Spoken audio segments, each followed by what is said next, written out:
Instructions have been made a part of the record. I've provided counsel with hard copies of them. Are we ready for the jury and the reading of the instructions, counsel? Yes, Your Honor. Yes, Your Honor. Is there anything we need to take up before we bring in the jury? No, Your Honor. No, Your Honor. All right, let's bring in the jury.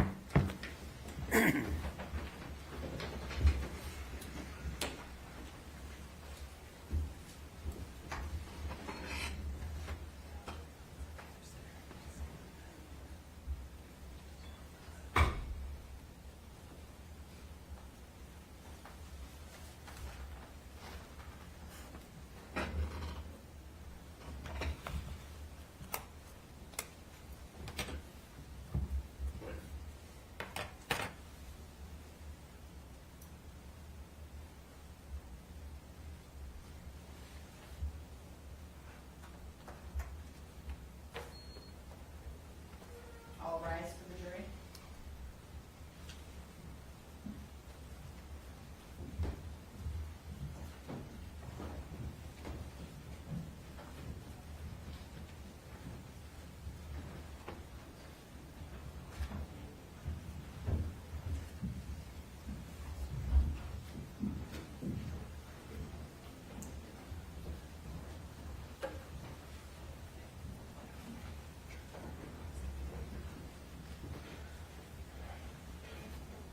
Be seated, folks.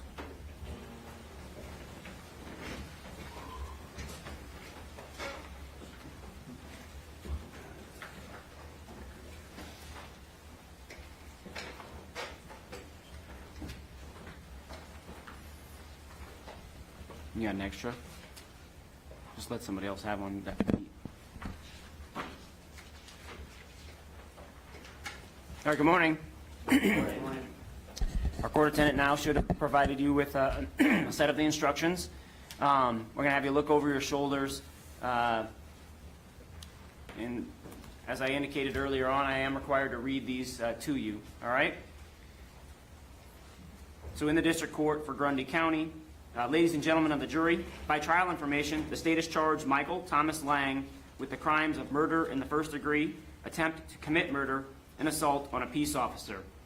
The charge of murder in the first degree includes the lesser charges of murder in the second degree, attempt to commit murder, voluntary manslaughter, involuntary manslaughter, public offense, involuntary manslaughter, reckless, willful injury causing serious injury, willful injury causing bodily injury, assault causing serious injury, assault with intent to inflict serious injury, aggravated assault, assault causing bodily injury, and assault. The charge of attempt to commit murder includes the lesser charges of assault with intent to inflict serious injury and assault. The charge of assault on a peace officer with intent to inflict serious injury includes the lesser crimes of assault with intent to inflict serious injury, assault on a peace officer, and assault. The defendant has pled not guilty to all counts. Instruction 1. The trial information is the document that formally charges the defendant with a crime. It is merely the method by which the defendant is brought into court for trial. It is not evidence. Instruction number 2, the defendant has entered pleas of not guilty. The plea of not guilty is a complete denial of the charges and places the burden on the state to prove guilt beyond a reasonable doubt. Whenever I instruct you, the state must prove something. It must be by evidence beyond a reasonable doubt. If the state does not prove the defendant guilty beyond a reasonable doubt, your verdict must be not guilty. Instruction 3, the defendant is presumed innocent and not guilty. This presumption of innocence requires you to put aside all suspicion which might arise from the arrest, charge, or the present situation of the defendant. The presumption of innocence remains with the defendant throughout the trial unless the evidence establishes guilt beyond a reasonable doubt. Instruction 4, you must determine whether the defendant is guilty or not guilty from the evidence and the law in these instructions. My duty is to tell you what the law is. Your duty is to accept and apply this law and to decide all fact questions. You must consider all of the instructions together. No one instruction includes all of the applicable law. As you consider the evidence, do not be influenced by any personal sympathy, bias, prejudice, or emotions. Because you are making very important decisions in this case, you are to evaluate the evidence carefully and avoid decisions based on generalizations, gut feelings, prejudices, sympathies, stereotypes, or biases. The law demands that you return a just verdict based solely on the evidence, your reason, and common sense in these instructions. As jurors, your sole duty is to find the truth and do justice. Instruction 5. The duty of the jury is to determine if the defendant is guilty or not guilty. In the event of a guilty verdict, you have nothing to do with punishment. Instruction 6. The burden is on the state to prove the defendant guilty beyond a reasonable doubt. A reasonable doubt is one that fairly and naturally arises from the evidence or lack of evidence produced by the state. If, after a full and fair consideration of all of the evidence, you are firmly convinced of the defendant's guilt, then you have no reasonable doubt, and you should find the defendant guilty. But if, after a full and fair consideration of all the evidence or lack of evidence produced by the state, you are not firmly convinced of the defendant's guilt, then you have a reasonable doubt, and you should find the defendant not guilty. Instruction 7. If there is a reasonable doubt as to the degree of the crime, the defendant shall only be convicted of the crime for which there is no reasonable doubt. Instruction 8. The defendant has been charged with 3 counts. This is just a method for bringing each of the charges to trial.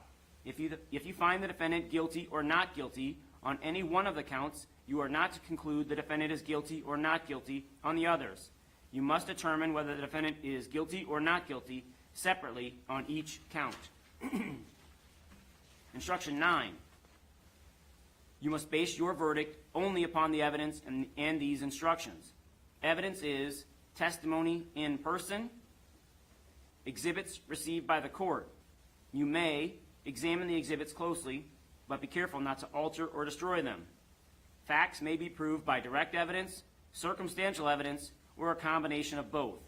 The following are not evidence. 1. Statements, arguments, questions, and comments by the lawyers. 2. Objections and rulings on objections. 3. Testimony I told you to disregard. 4. Anything you saw or heard about this case outside the courtroom. Sometimes, during a trial, references are made to pre-trial statements and reports, witnesses' depositions, or other miscellaneous items. Only those things formally offered and received by the court are available to you during your deliberations. Documents or items read from or referred to, which were not offered and received into evidence, are not available to you. Instruction 10. Decide the facts from the evidence. Consider the evidence using your observations, common sense, and experience. Try to reconcile any conflicts in the evidence, but if you cannot, you may accept the evidence you find more believable. In determining the facts, you may have to decide what testimony you believe. You may believe all, part, or none of any witness's testimony. Whether the state has met its burden of proof does not depend upon the number of witnesses it has called or upon the number of exhibits it has offered, but instead upon the nature and quality of the evidence presented. There are many factors which you may consider in deciding what testimony to believe. For example, number 1, whether the testimony is reasonable and consistent with other evidence that you believe. Number 2, whether a witness has made inconsistent statements. Number 3, the witness's appearance, conduct, age, intelligence, memory, and knowledge of the facts. 4, the witness's interest in the trial, their motive, candor, bias, and prejudice. Instruction 11. In considering the evidence, you may make deductions and reach conclusions which reason and common sense lead you to make. You should not be concerned about whether the evidence is direct or circumstantial. Direct evidence is the testimony of one who claims actual knowledge of a fact, such as an eyewitness. Circumstantial evidence is proof of a chain of facts and circumstances indicating that the defendant is either guilty or not guilty. The law makes no distinctions between the weight you may give to either direct or circumstantial evidence. Give all the evidence the weight and value you think it is entitled to receive. Instruction 12. You have heard evidence claiming a witness or witnesses made statements before this trial while not under oath, which were inconsistent with what the witness said in this trial. Because the witness did not make the earlier statements under oath, you may use them only to help you decide if you believe the witness. Decide if the earlier statements were made and whether they were inconsistent with the testimony given at trial. You may disregard all or any part of the testimony if you find the statements were made and they were inconsistent with the testimony given at trial, but you are not required to do so. Do not disregard the testimony if other evidence you believe supports it, or if you believe it for any other reason. Instruction 13. Evidence has been offered to show that the defendant made statements at an earlier time and place. If you find any of the statements were made, then you may consider them as part of the evidence, just as if they had been made at this trial. Instruction 14. In this case, the defendant has not testified. The defendant is not required to testify, and no inference of guilt shall be drawn from that fact. The burden of proof remains upon the state to prove the guilt of the defendant. Instruction 15. To commit a crime, a person must intend to do an act which is against the law. While it is not necessary that a person knows the act is against the law, it is necessary that the person was aware he was doing the act and he did it voluntarily, not by mistake or accident. You may, but are not required to, conclude a person intends the natural results of his acts. Instruction 16. You have heard testimony from persons described as experts. Persons who have become experts in a field because of their education and experience may give their opinion on matters in that field and the reasons for their opinion. Consider expert testimony just like any other testimony. You may accept it or reject it. You may give it as much weight as you think it deserves, considering the witness's education and experience, the reasons given for the opinion, and all the other evidence in the case. Instruction 17. Where two or more alternative theories are presented, or where two or more facts would produce the same result, the law does not require each juror to agree as to which theory or fact leads to his or her verdict. It's the verdict itself which must be unanimous, not the theory or facts upon which it is based. Instruction 18. Concerning count 1, the state must prove all of the following elements of murder in the first degree. Number 1. On or about the 9th day of April, 2021, the defendant shot Sergeant James Smith. Number 2. That Sergeant James Smith died as a result of being shot. Number 3. The defendant acted with malice aforethought. Number 4.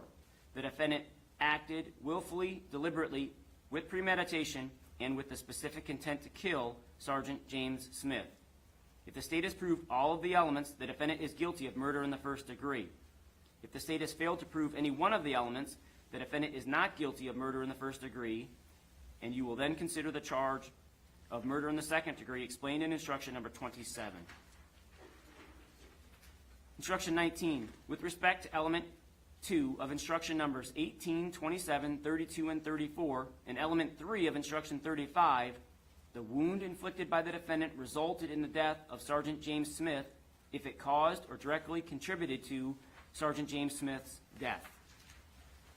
Instruction 20.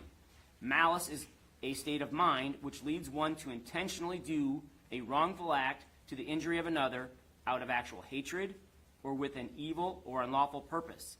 It may be established by evidence of actual hatred or by proof of a deliberate or fixed intent to do injury.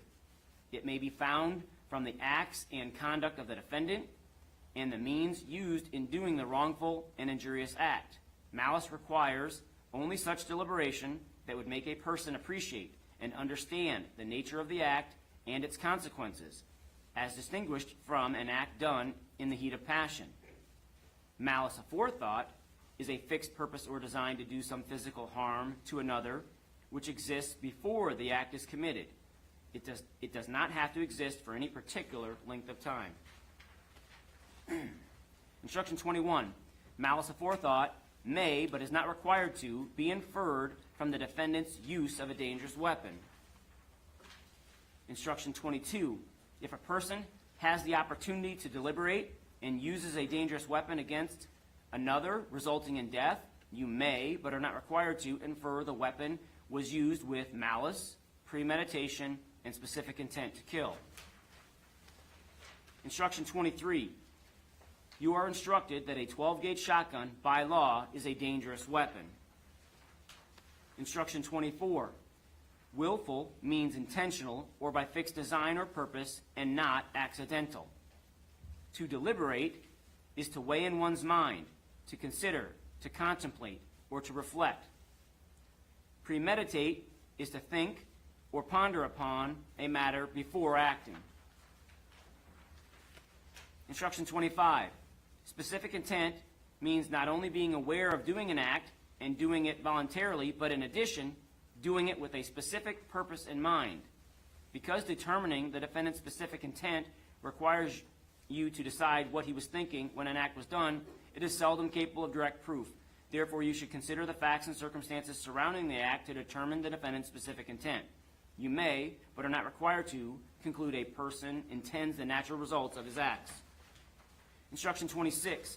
Deliberation and premeditation need not exist for any particular length of time before the act. Instruction 27. The state must prove all the following elements of the lesser charge of murder in the second degree. Number 1. On or about the 9th day of April 2021, the defendant shot Sergeant James Smith. Number 2. Sergeant James Smith died as a result of being shot. Number 3. The defendant acted with malice aforethought. If the state has proved all of the elements, the defendant is guilty of the lesser charge of murder in the second degree. If the state has failed to prove any one of the elements, the defendant is not guilty of the lesser charge of murder in the second degree, and you will then consider the charge of attempt to commit murder explained in Instruction 29. Instruction 28. Murder in the second degree does not require the specific intent to kill another person. Instruction 29. The state must prove all of the following elements of the lesser charge of attempt to commit murder. Number 1. On or about the 9th day of April 2021, the defendant shot Sergeant James Smith. Number 2. By his acts, the defendant expected to set in motion a force or chain of events which would cause or result in the death of Sergeant James Smith. Number 3. When the defendant acted, he specifically intended to cause the death of Sergeant James Smith. If the state has proved all of the elements, the defendant is guilty of the lesser charge of attempt to commit murder. If the state has failed to prove any one of the elements, the defendant is not guilty of the lesser charge of attempt to commit murder, and you will then consider the lesser charge of voluntary manslaughter explained in Instruction 32. Instruction 30. Whenever the word attempt is used in these instructions, it means to try to do something. It makes no difference whether the person accomplished what was attempted. Instruction 31. Specific intent not only means being aware of doing an act and doing it voluntarily, but in addition, doing it with a specific purpose in mind. Because determining the defendant's specific intent requires you to decide what he was thinking when an act was done, it is seldom capable of direct proof. Therefore, you should consider the facts and circumstances surrounding the act to determine the defendant's specific intent. You may, but are not required to, conclude a person intends the natural results of his acts. Instruction 32. The state must prove all the following elements of the lesser charge of voluntary manslaughter. Number 1. On or about the 9th day of April 2021, the defendant shot Sergeant James Smith. Number 2. Sergeant James Smith died as a result of being shot. Number 3. The shooting was done solely by reason of sudden, violent, and irresistible passion resulting from serious provocation. If the state has proved all of the elements, the defendant is guilty of the lesser charge of voluntary manslaughter. If the state has failed to prove any one of the elements, the defendant is not guilty of the lesser charge of voluntary manslaughter, and you will then consider the lesser charge of involuntary manslaughter, public offense, explained in Instruction 34. Instruction 33. A serious provocation is conduct that would cause a reasonable person to have a sudden, violent, and irresistible passion. Passion is not sudden, violent, and irresistible if there is an interval of time during which a reasonable person would, under the circumstances, have time to reflect and bring his or her passion under control and suppress the impulse to kill. Words alone, however abusive or insulting, cannot be serious provocation. 34. The state must prove all the following elements of the lesser charge of involuntary manslaughter, public offense. Number 1. On or about the 9th day of April 2021, the defendant recklessly committed the crime of assault. Number 2. When the defendant committed the crime, the defendant unintentionally caused the death of Sergeant James Smith. If the state has proved all of the elements, the defendant is guilty of the lesser charge of involuntary manslaughter, public offense. If the state has failed to prove any one of the elements, the defendant is not guilty of the lesser charge of involuntary manslaughter, public offense, and you will then consider the lesser charge of involuntary manslaughter, reckless, explained in Instruction 35. Instruction 35. The state must prove all the following elements of the lesser charge of involuntary manslaughter, reckless. Number 1. On or about the 9th day of April 2021, the defendant recklessly fired a gun. Number 2, the defendant did the act in a manner likely to cause death or serious injury. 2, by doing the act, the defendant unintentionally caused the death of Sergeant James Smith. If the state has proved all of the elements, the defendant is guilty of the lesser charge of involuntary manslaughter. If the state has failed to prove any one of the elements, the defendant is not guilty of the lesser charge of involuntary manslaughter, and you will then consider the lesser charge of willful injury causing serious injury, explained in Instruction 37. Instruction 36, a person is reckless or acts recklessly when he willfully disregards the safety of persons or property. It is more than a lack of reasonable care, which may cause unintentional injury. Recklessness is conduct which is consciously done with willful disregard of the consequences. For recklessness to exist, the act must be highly dangerous. In addition, the danger must be so obvious that the actor knows or should reasonably foresee that harm will, more likely than not, result from the act. Though recklessness is willful, it is not intentional in the sense that harm is intended to result. Instruction 37. The state must prove all the following elements of the lesser charge of willful injury. Number 1, on or about the 9th day of April 2021, the defendant shot Sergeant James Smith. Number 2, the defendant specifically intended to cause a serious injury to Sergeant James Smith. Number 3, the defendant's acts caused A, serious injury to Sergeant James Smith. B, the defendant's acts caused a bodily injury to Sergeant James Smith. If the state has proved elements 1, 2, and 3A, the defendant is guilty of the lesser charge of willful injury causing serious injury. If the state has proved elements 1, 2, and 3B, the defendant is guilty of the lesser charge of willful injury causing bodily injury. If the state has not proved the elements for willful injury causing serious injury or willful injury causing bodily injury, you will then consider the lesser charge of assault causing serious injury, explained in Instruction 39. Specific intent means not only being aware of doing an act and doing it voluntarily, but in addition doing it with a specific purpose in mind. Because determining the defendant's specific intent requires you to decide what he was thinking when an act was done, it is seldom capable of direct proof. Therefore, you should consider the facts and circumstances surrounding the act to determine the defendant's specific intent. You may, but are not required to, conclude a person intends the natural results of his acts. 39. The state must prove all of the following elements of the lesser charge of assault causing serious injury. Number 1, on or about the 9th day of April, 2021, the defendant did an act which was intended to cause pain or injury, which was intended to result in physical contact, which was insulting or offensive, or which was intended to place Sergeant James Smith in fear of immediate physical contact, which would have been painful, injurious, insulting, or offensive to him. Number 2, the defendant had the apparent ability to do the act. Number 3, the defendant's act caused a serious injury to Sergeant James Smith. If the state has proved all of the elements, the defendant is guilty of the lesser charge of assault causing serious injury.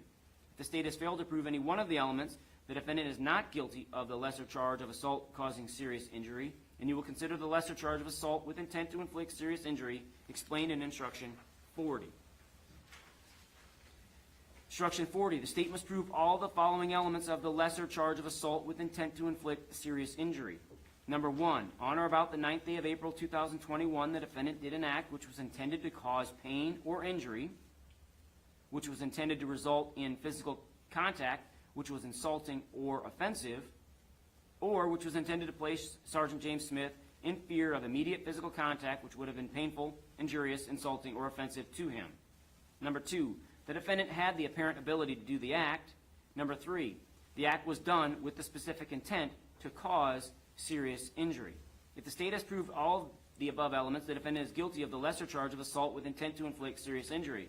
If the state has failed to prove any one of the elements, the defendant is not guilty of the lesser charge of assault with intent to inflict serious injury, and you will then consider the lesser charge of aggravated assault, explained in Instruction 42. Instruction 41. Specific intent means not only being aware of doing an act and doing it voluntarily, but in addition doing it with a specific purpose in mind. Because determining the defendant's specific intent requires you to decide what he was thinking when an act was done, it is seldom capable of direct proof. Therefore, you should consider the facts and circumstances surrounding the act to determine the defendant's specific intent. You may, but are not required to, conclude a person intends the natural results of his acts. Instruction 42. The state must prove all of the following elements of the lesser charge of aggravated assault. Number 1, on or about the 9th day of April, 2021, the defendant unintentionally pointed a firearm towards another person or displayed a dangerous weapon toward another person in a threatening manner. Number 2, at the time, the defendant used or displayed a 12-gauge shotgun. Number 3, the 12-gauge shotgun was a dangerous weapon.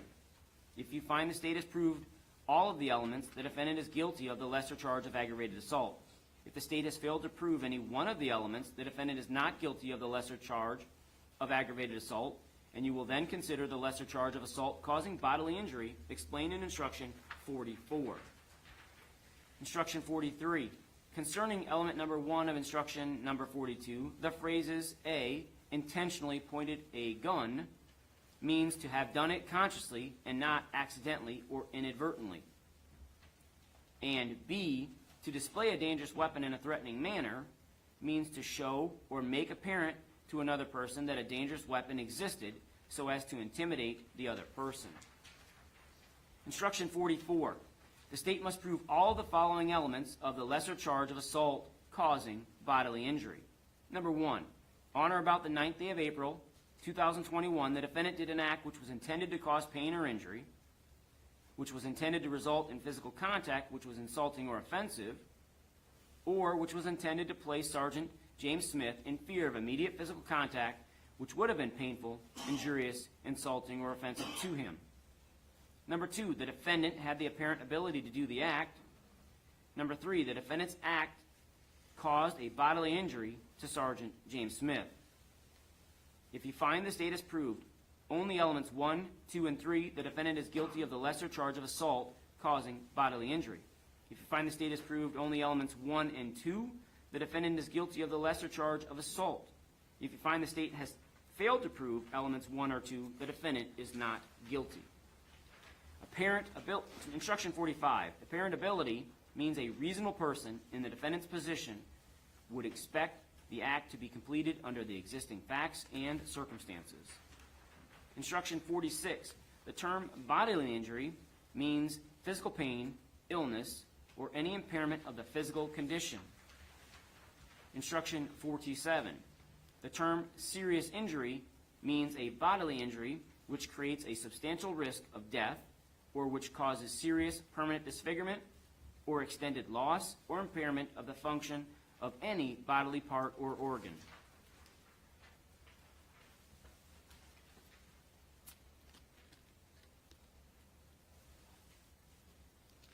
All right, Instruction 48. Concerning count 2 of the trial information, the state must prove all the following elements of attempt to commit murder. Number 1, on or about the 9th day of April, 2021, the defendant shot at Chash Ocean. Number 2, by his acts, the defendant expected to set in motion a force or chain of events which would cause or result in the death of Chash Ocean. Number 3, when the defendant acted, he specifically intended to cause the death of Chash Ocean. If the state has proved all the elements, the defendant is guilty of attempt to commit murder. If the state has failed to prove any one of the elements, the defendant is not guilty of attempt to commit murder, and you will then consider the lesser charge of assault with intent to inflict serious injury explained in Instruction number 50. Instruction 49, specific intent means not only being aware of doing an act and doing it voluntarily, but in addition doing it with a specific purpose in mind. Because determining the defendant's specific intent requires you to decide what he was thinking when an act was done, it is seldom capable of direct proof. Therefore, you should consider the facts and circumstances surrounding the act to determine the defendant's specific intent.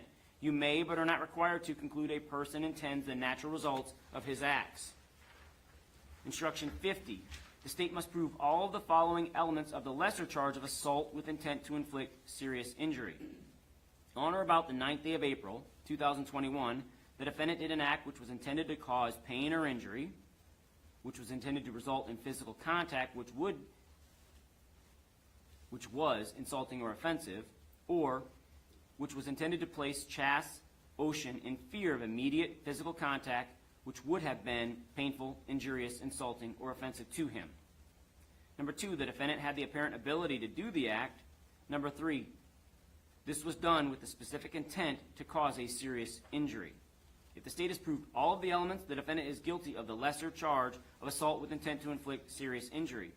If the state has proved only elements 1 and 2, the defendant is guilty of the lesser charge of assault.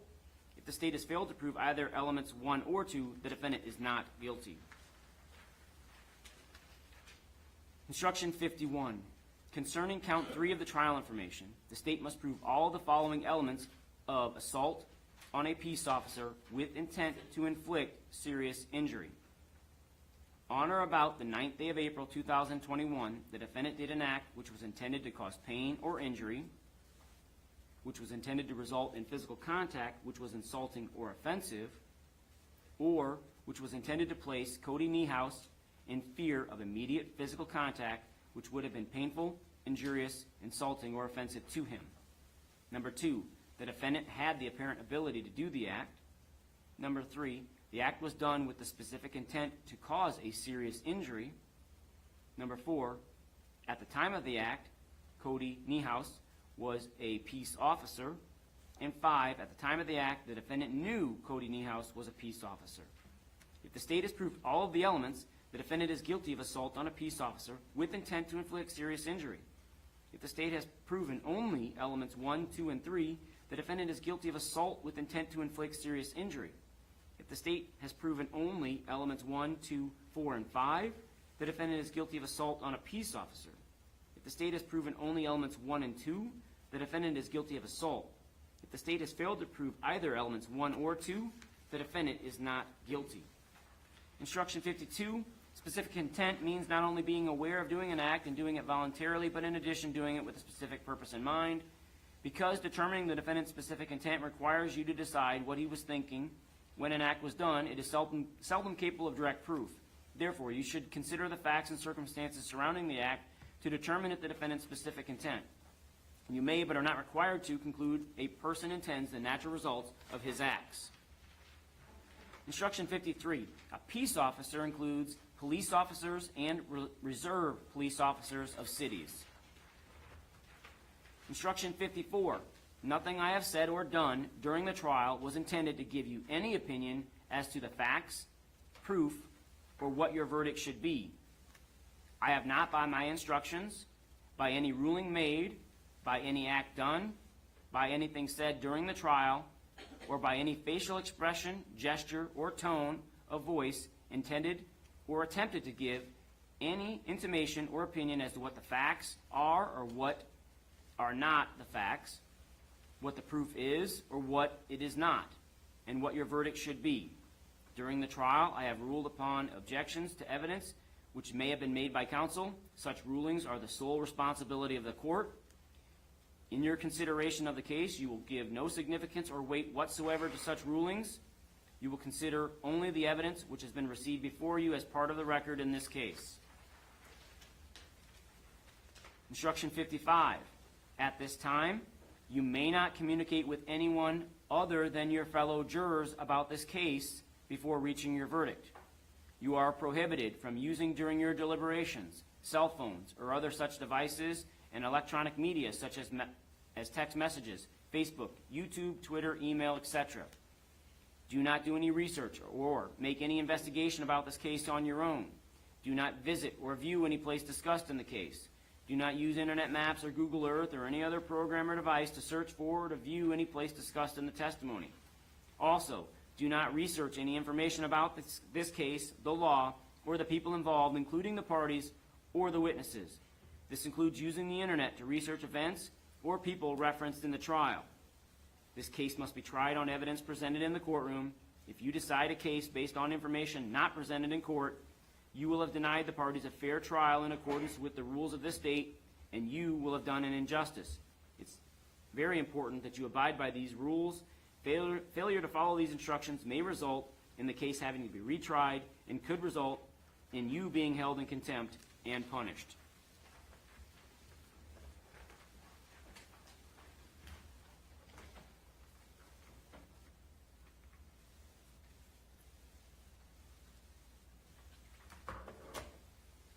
Instruction 56. Occasionally, jurors want to ask a question after they begin deliberating. I have prepared these instructions after carefully considering the case with the attorneys. I have tried to use language which is generally understandable. Usually, questions about instructions can be answered by rereading them.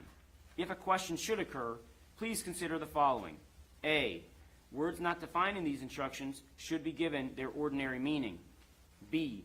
There will be no additional evidence and no additional instructions of law. These instructions contain all the law you need to decide this case. C. I will meet with you after you reach a verdict if I can.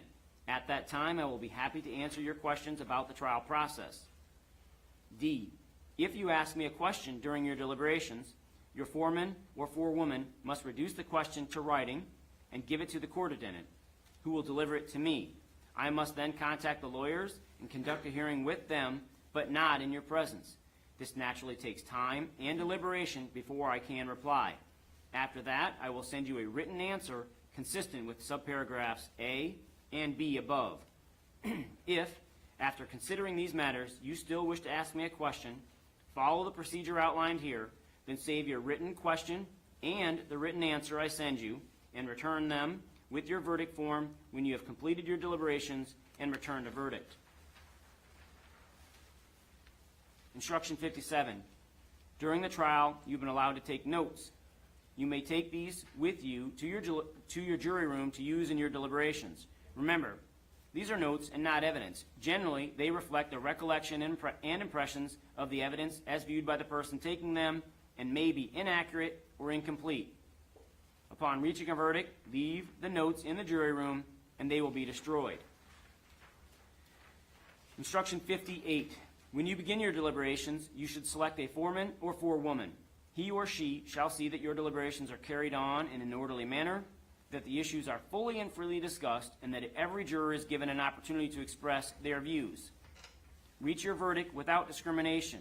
In reaching your verdict, you must not consider the defendant's race, color, religious beliefs, national origin, sex, or age. You are not to return a verdict for or against the defendant unless you would return the same verdict without regard to his race, color, religious beliefs, national origin, sex, or age. In order to return a verdict, each juror must agree to it. Your verdict must be unanimous. It is your duty as jurors to consult with one another and reach an agreement, if you can do so without compromising your individual judgment. Each of you must decide the case for yourself, but do so only after an impartial consideration of the evidence with the other jurors. During deliberations, do not hesitate to re-examine your view and change your opinion if convinced it is wrong. But do not change your opinion as to the weight or effect of the evidence just because it is the opinion of other jurors or for the mere purpose of returning a verdict. Remember, you're the judges of the facts. I'm giving you 3 verdict forms, one for each count. When you have agreed upon a unanimous verdict on each count, and the foreman or forewoman has signed the verdict form, please notify the court attendant. After a short delay to assemble the parties, you will then be returned to the courtroom for the purposes of returning your verdict. Bring with you at that time the verdict form signed by your foreman or forewoman. After your verdict has been returned, it is possible you will be polled. If polled, this means that each of you will be asked if the verdict to the question on the verdict form is your individual verdict. Dated today's date and signed by me.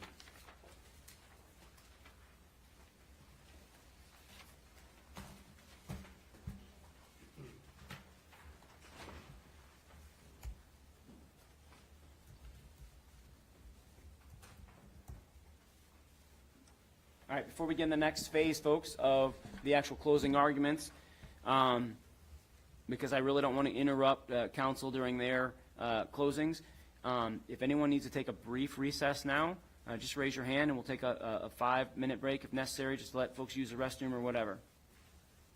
All right. I'm going to have the court attendant escort them. Let's take a 5-minute break and then start with closings.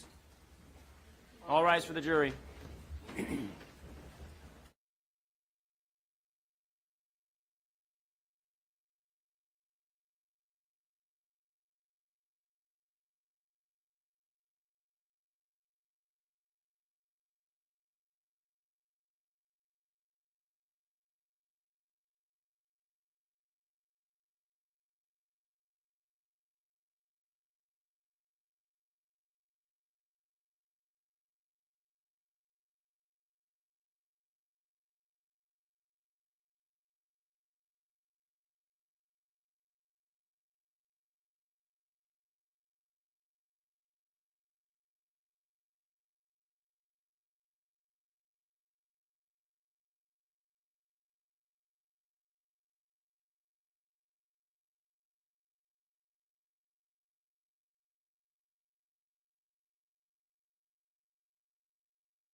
Be seated. Okay, ladies and gentlemen, it's now time for counsel for each side to present their closing arguments or summations of the evidence. Counsel for the state will have the opening summation. Counsel for the defendant will then have an opportunity for reply, and since they will only address you once, they will present the defendant's summation. Counsel for the state will then have a closing reply to the argument of the defense. The lawyers are going to be commenting on the evidence which has been presented during the trial. They will not intentionally mislead you, but if their recollection of the testimony is not the same as yours, you must follow your own recollection and rely upon that. The summation and closing arguments of counsel are not evidence. If references to the law are made, and if the attorney's references to the law are inconsistent with the court's written instructions, you must follow the written instructions. The summations and arguments are to help you understand the contentions of each side. Please give them your close attention. Counsel for the state. May it please the court, counsel. Ladies and gentlemen, this is a case about a senseless killing.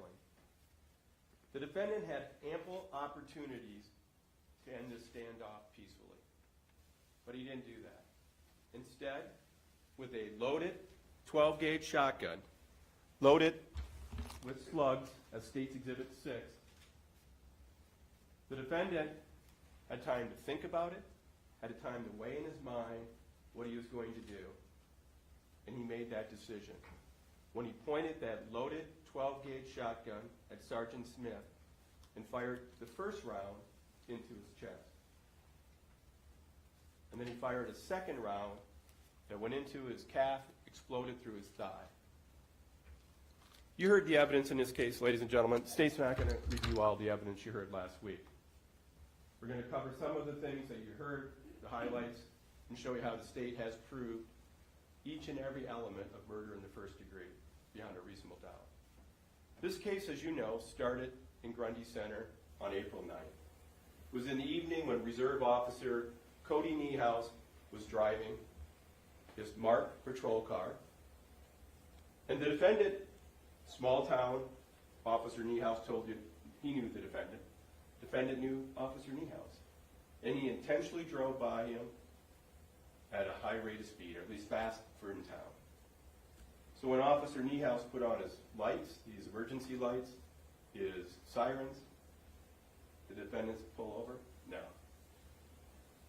The defendant didn't want to pull over there, folks. He didn't want anything to happen in town. He wanted to lure Officer Niehaus out into the country. The defendant drove by his own house in town. He kept going. He kept going out into the country. When he got far enough out there, he pulled over on that gravel road. Officer Niehaus had no idea what was going to happen. He's trying to issue him a traffic citation for speeding in town. Before Officer Niehaus could even get out of his car, he saw the video. The defendant had made the decision to get out of his truck and come back there and attack Officer Niehaus. You saw the body cam is pretty short. State's Exhibit number 14. Put that on at this time.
Counsel, would you like a minute?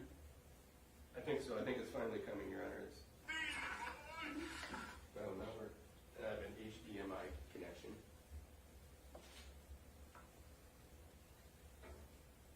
Okay, folks, I'm going to give them a minute just because I've been there.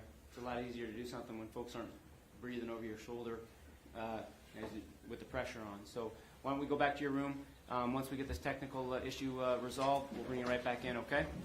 Heed the admonition during this break, even though I've told you kind of in the instructions you can talk amongst yourselves, but not anyone else. That's true once this case is finally submitted, but even for the time being, you still can't even talk amongst yourselves, okay, about this case. All rise for the jury.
Whatever you see here, you see on there. Okay. And that's all it was. So I'm going to try to open these back, because I need that open. All right. So here is your PowerPoint. You want this one, right? Yeah, I don't need that one. Okay, fine. Okay, now I need my Video. audio. Yeah. Okay. So whatever you see on here now is broadcasting there. Okay, so if we want to play it, then we can. Hit play and Oh, come on, Mike. Listen to me. Mike, where are you going? Mike, no, I'm not going to. Oh, you're... just her settings were set to put 2 monitors instead of just 1. Okay. And then when I get done with this guy, Do you want to make sure that you're, Just hit escape. I can do it. Right, I have to have it played. See what No. you can do. I guess But you won't be here, so I don't do it. I've just seen why I won't want to do that. So I'm just going to control that and I just click on it. It's just not control. Windows. Windows. Yeah, me too.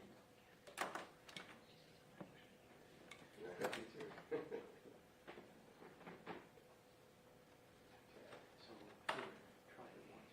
Push all windows. Put your tab on. And then you can see this. You already have the video up down here.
seated.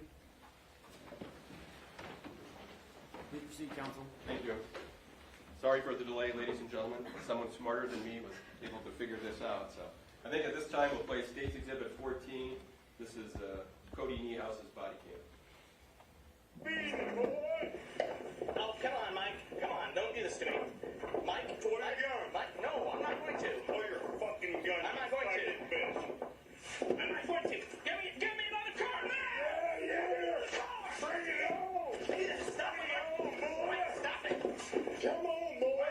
Mike. Stop it. Come on, boy.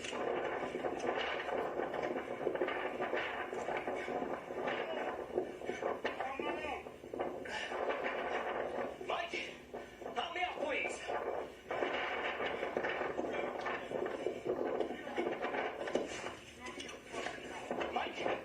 Mike, I'll tase you. Mike, don't make me do it, please.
Stop it there, ladies and gentlemen. You've seen the entire video during the closing, or during the evidence presented. What was clear there is Officer Niehaus was being attacked, and fortunately, Mike Dorothy arrived and interrupted. And then, when Deputy Broom arrived, you saw Deputy Broom indicate, "Put your hands up." The defendant said no, or he didn't respond, and just got in his truck.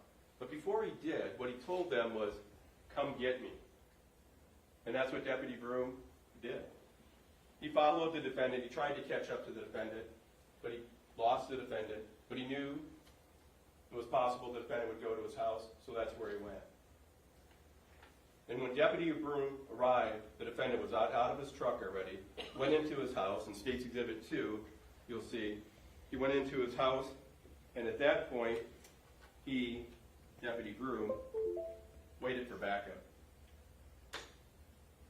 State's Exhibit 19, that's a photograph of a screenshot from a body cam showing Deputy Broom at the defendant's house. You got the walk-in garage door, which on State's Exhibit 2, and then you have the front door. Deputy Broom awaits, and Deputy Anderson arrives. When they both get there, they knock on the front door, they knock on the walk-in door. No response. They don't see anything in there. It's dark. And at that point, they're asking the defendant to come to the door. He's not even responding. So they wait for Chief Frost. Chief Frost gets there, and even the defendant's father gets there. These doors are locked. Defendant's father announces his presence. Nothing. Chief Frost told he looked inside the windows here and the door. He was trying to look inside. Defendant was inside, but he wasn't responding. So now they are left with, they have to get some people there to try to get the defendant out, since he didn't want to come out. So that's where Sergeant Smith got involved. He gets the call, Deputy Capel gets the call to come over to the house. State's Exhibit 21, Deputy Anderson, at the time, now Officer Anderson, showed you where he entered the garage this door, the walk-in door, was opened by the defendant's dad. It was locked. His dad unlocked it, and he went in to turn the light on. So he wanted to have some light in the garage so they could see in the garage. This shows from his body cam clearly the light was off, and the door was shut.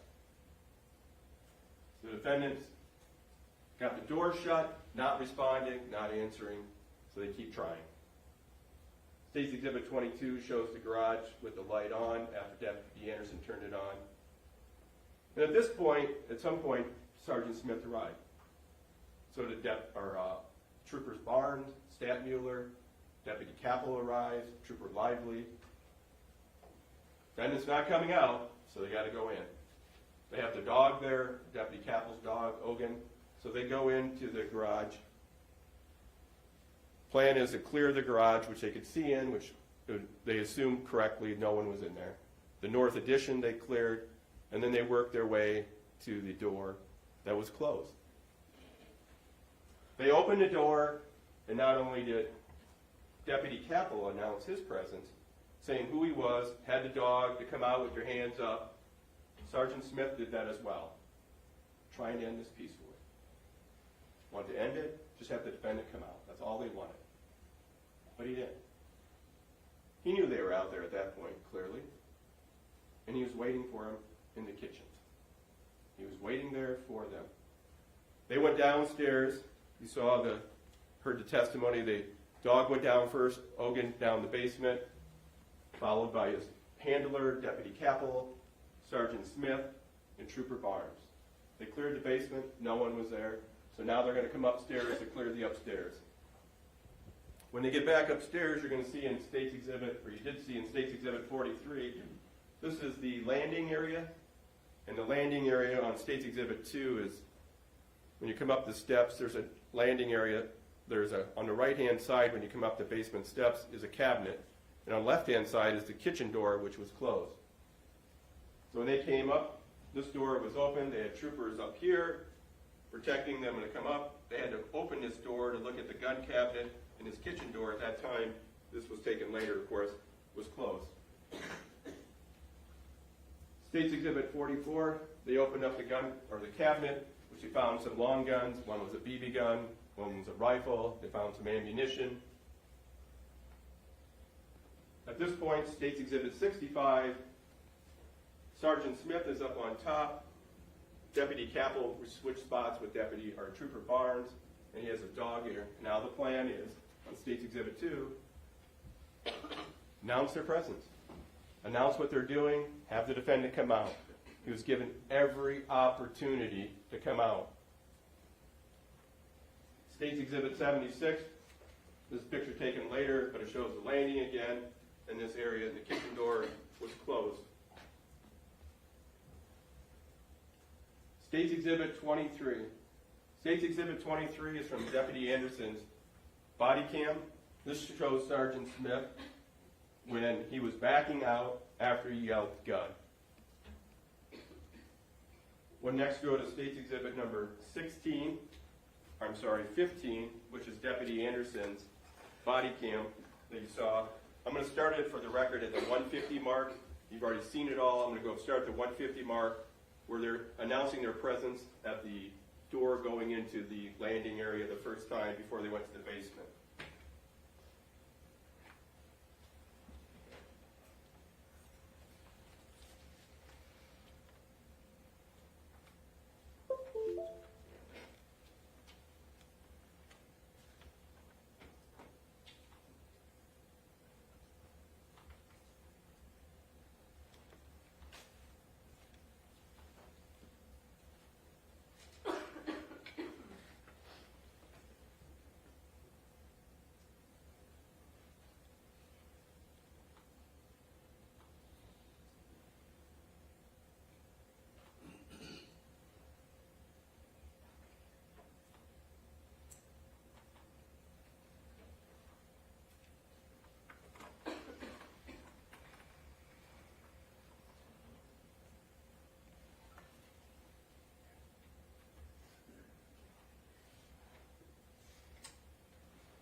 427, Mark.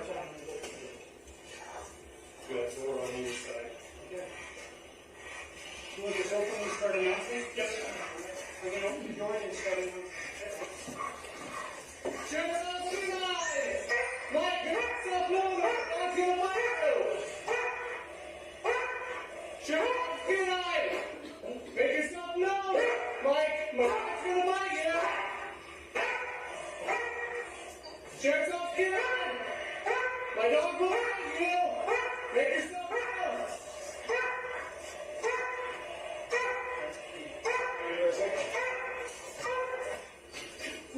Mike, you need to come out and show us your hands now, or you will get bit. Nobody's hurt. If you comply, everything will be all right.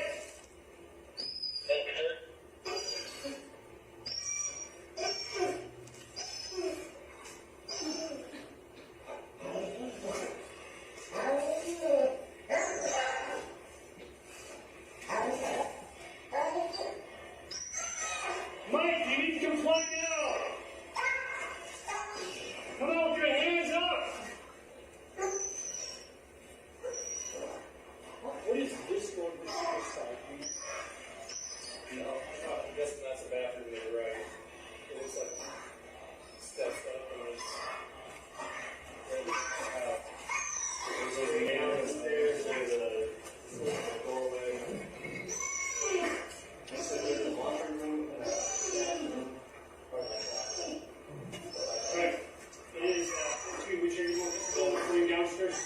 Downstairs first. It could be in this layout.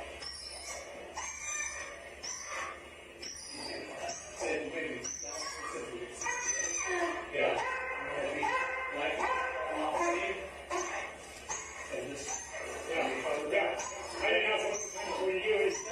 Alright. Mike, shoot something too high! This is your last warning! My dog will find you if he finds you! Make yourself known!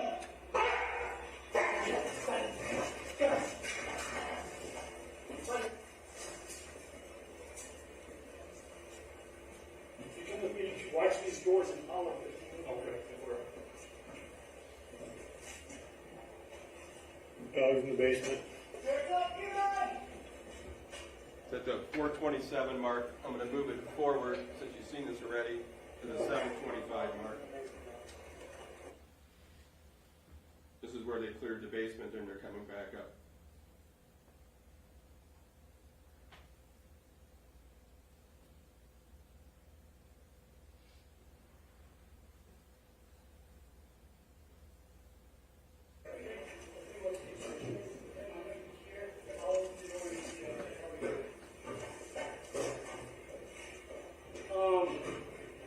So the basement is secure. Okay. Actually, why don't you I'll let our dispatch know. Grandy, for your 43 basement secured, ISP will be taken off level.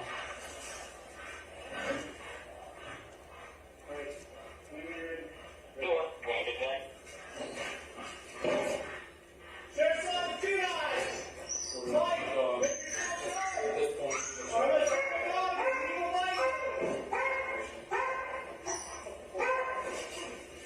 Mike! Can you hear me? Mike, if you can hear me, walk to the kitchen. Put your hands up so I can see them.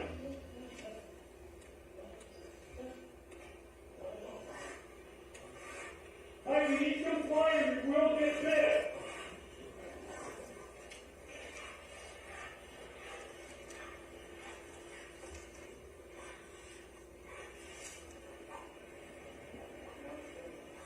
Mike, hands up, man! My dog will find you when he finds you. You need to come out. Hands up. Watch out, watch out. Go, go, go, go.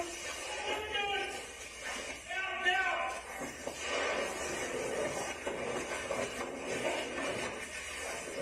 Watch your muzzle, watch your muzzle. Shot.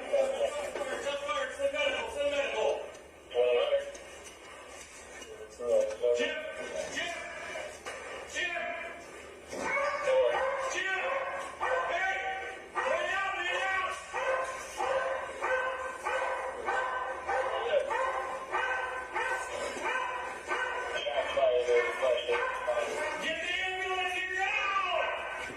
You got him? Yeah, move. Stay with me, Jim! Stay with me, Jim! Stay with me, Jim! Where's Capo at? Is he down in there? I don't know! Capo, can you hear me? Capo, can you hear me? Capo, can you hear me? Yeah, I can hear you! Okay, are you safe? Where you at?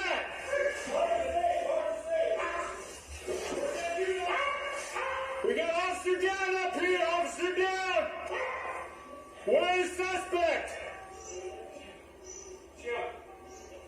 Where is suspect? Suspect, we're back inside! Upstairs, downstairs? Upstairs!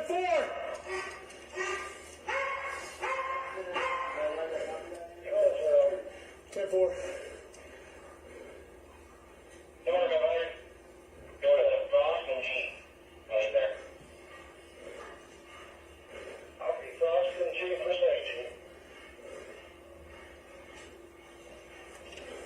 Hey, where's that other ISP with the rifle behind? Is he behind me? Where's he at?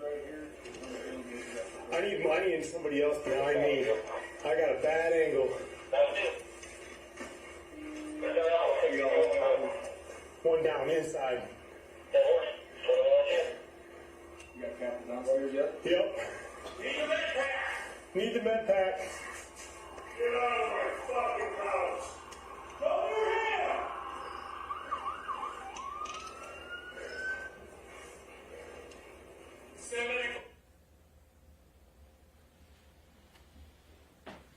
So the defendant's response after shooting Sergeant Smith intentionally twice was, "Get out of my effing house." And you heard testimony, you've heard that while he was in the basement, Deputy Capel, who had turned his body mic on later, his body cam, was able to capture some other things the defendant said while they were waiting for the negotiator to get there, the armored vehicle. I'll try one more video if I have success. It'll be the last video. It'll be State's Exhibit number 16, Deputy Capel's body cam. It's about 3 minutes.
While he's upstairs in the kitchen waiting, the two officers are trapped in the basement.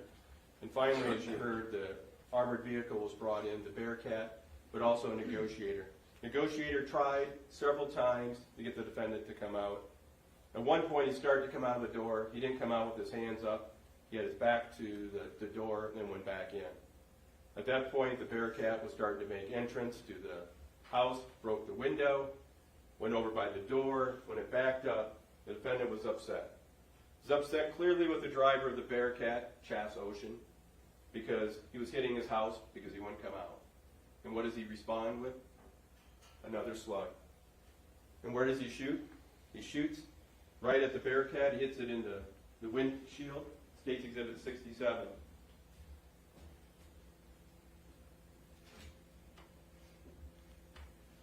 Eventually, he fired another round. Officers shot back, and they took him into custody. This case is really straightforward, folks. The case is straightforward, and law enforcement did everything they could to get the defendant to come out of that house, and he refused. And instead, he made the decision, having time to think about it, time to consider what he was going to do, intentionally shot and killed Sergeant Smith. And what the state has to prove, you have the instructions. You're going to be able to take jury instructions back with you. Instruction number 18, state only has to prove 4 things beyond a reasonable doubt. First is on or about the 9th day of April 2021, the defendant shot Sergeant James Smith. Number 2, Sergeant James Smith died as a result of being shot. Number 3, the defendant acted with malice of forethought. And number 4, the defendant acted willfully, deliberately, premeditatedly, and with specific intent to kill James Smith, Sergeant James Smith. That's the 4 elements that the state has to prove for murder in the first degree. It's count 1. Now you got a beyond a reasonable doubt instruction. We talked about this in jury selections, not beyond all doubt, not beyond a shadow of a doubt. You have the definition. I'm just showing you some of it. You'll have the full definition. But what it comes down to is this, is that after full and fair consideration of all the evidence, you are firmly convinced of the defendant's guilt, then you have no reasonable doubt and you should find the defendant guilty. That's what it comes down to. Are you firmly convinced? Remember, it's not beyond all doubt, beyond a shadow of a doubt. Remember, we talked about in jury selection about different options. Is anything something is possible? Whether somebody, did something, is it possible? Is it reasonable? It only applies to the elements. We talked about this as well in jury selection. There may be an unanswered question or questions in your mind, but the state doesn't have to prove every question in a case. The state has to prove the elements of the crime and the 4 elements for murder in the first degree. So let's look at it. You're also going to get direct and circumstantial. You can consider all the evidence, make deductions, reach conclusions according to common sense, and do that, folks. Use your common sense. Because when you use your common sense, this is really a straightforward case. It could be direct or circumstantial. We talked about seeing it snow versus going to bed, waking up and seeing it snow, or have snow on the ground. The law makes no distinction between those. All right. 4 elements. Has the state proved the 4 elements in count 1 beyond a reasonable doubt? Number 1, on or about the 9th day of April 2021, the defendant shot James Smith. There's no doubt. State proved that beyond a reasonable doubt. That's not being contested. Clearly, there's only one person in the house. In that house, the defendant's house, there's only one person in there, only one person who grabbed the loaded 12-gauge shotgun and shot James Smith, Sergeant Smith. State has proved that beyond a reasonable doubt. State's Exhibit number 2, Sergeant James Smith dies as a result of being shot. State's Exhibit number 7. You have a photograph of this. These are the waddings and slug pieces that were taken from Sergeant Smith's chest during autopsy. He not only was hit with a 1-ounce slug into his chest, the waddings, even a piece of it looked like a shirt, debris was found in there. Clearly, Sergeant Smith died as a result of being shot in the chest. There's State's Exhibit number 94 is just a photograph of what I just showed you. State has proved the second element beyond a reasonable doubt. Let's look at the third one. Did the state prove beyond a reasonable doubt the defendant acted with malice or forethought? You got an instruction number 20, talks about malice, state of mind which leads one to intentionally do a wrongful act to the injury of another out of actual hatred or with an evil or unlawful purpose.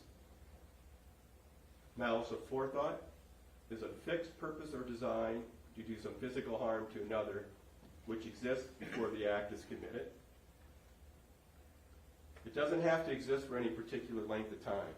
You don't have to have malice of forethought for hours. You don't have to have it for days. It doesn't have to. You have to be able to have a fixed purpose or design to do physical harm.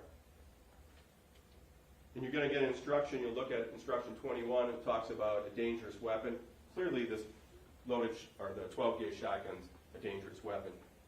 You can infer from the fact the defendant used that. That's malice of forethought. You're going to get another instruction, 17, which talks about two alternate theories. And what that instruction means, when you read that, you can apply it to malice of forethought, meaning all of you don't have to agree. The state only has to prove one of these three things for malice. So if you all agree it's unlawful purpose, or 7 agree this, 5 agree it was evil, 2, whatever the number is, as long as all 12 agree one of those three things happened. So malice of forethought. Did the state prove beyond a reasonable doubt the defendant acted with malice of forethought? Let's look at State's Exhibit number 9. Sergeant Smith's shirt.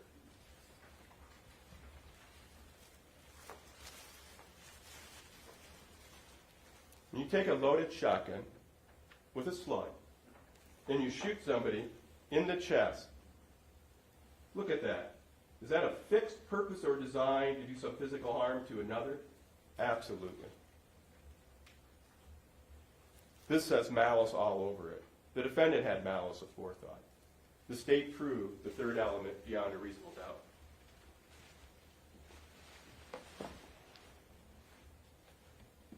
Which leads to the fourth and final element.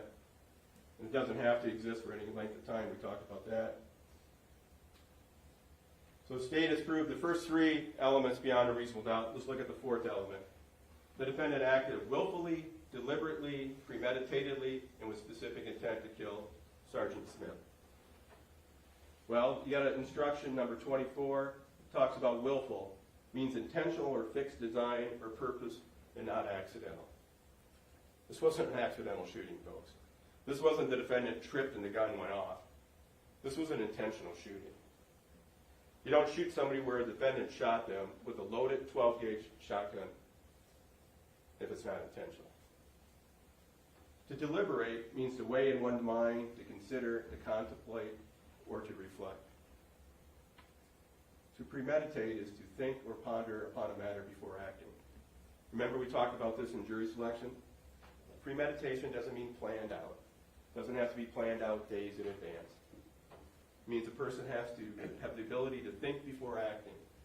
So when you watch that video today again of Sergeant or Officer Anderson's body cam, when they went in, they announced their presence, the officer, Sergeant Smith. Before they even went down to the basement, you saw at least maybe 3 or 4 minutes. After they announce it, takes a couple minutes, they go down, and then they come back up and announce again. Several minutes went by. This is just excluding the fact that they were outside knocking on the doors earlier, officers. But at this point, the defendant clearly knew they were in his house. He clearly knows they're clearing out his basement, and now they're coming upstairs. So when they're coming upstairs, knocking on that kitchen door, he had time to reflect. He had time to think about it. And he had time to make a decision. The decision he decided to make was when that door was open, because they opened the door, he's in the dark. He walked forward. He didn't walk forward with his hands up and said, I give up. He walked forward with a loaded shotgun pointed at Sergeant Smith. And you saw Sergeant Smith. He's backing up. He's trying to get out of the way. The defendant didn't just put the gun down and say, okay, I give up. He pulled that trigger. He fired that first round, that first slug into his chest, and then he fired the second round into the back of his leg. He clearly had time to think or ponder before acting. Specific intent. We talked about this in jury selection. We had the ironing the shirt example. You have to look at the facts and circumstances surrounding it. Specific intent to kill. So you not only have the location of the shot, you have the number of shots and his actions afterwards. When you consider all those circumstances, clearly the defendant had specific intent to kill. Instruction 22, if a person has the opportunity to deliberate and uses a dangerous weapon against another, resulting in death, you may, but are not required to, infer that the weapon was used with malice, with premeditation, and specific intent to kill. Clearly that's what was done in this case. Why else is he firing twice at Sergeant Smith?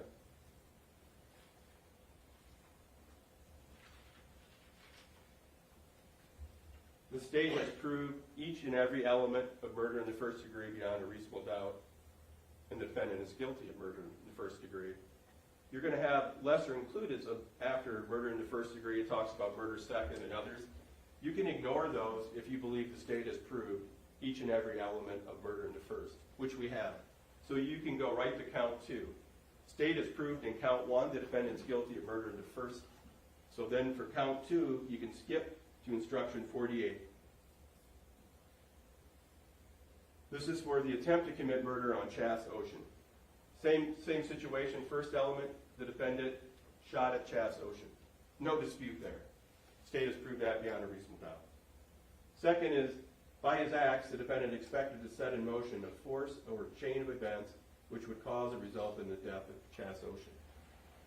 When you fire a loaded 12-gauge shotgun at a windshield because you're mad because the person's hitting your house, at the windshield, where Chass Ocean told you his head was right behind the windshield, that's what he's doing.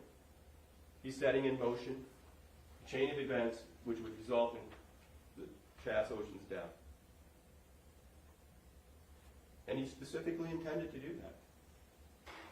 That's why you shoot at a windshield of a driver of a car or a vehicle. In this case, the defendant wanted not to keep hitting his house.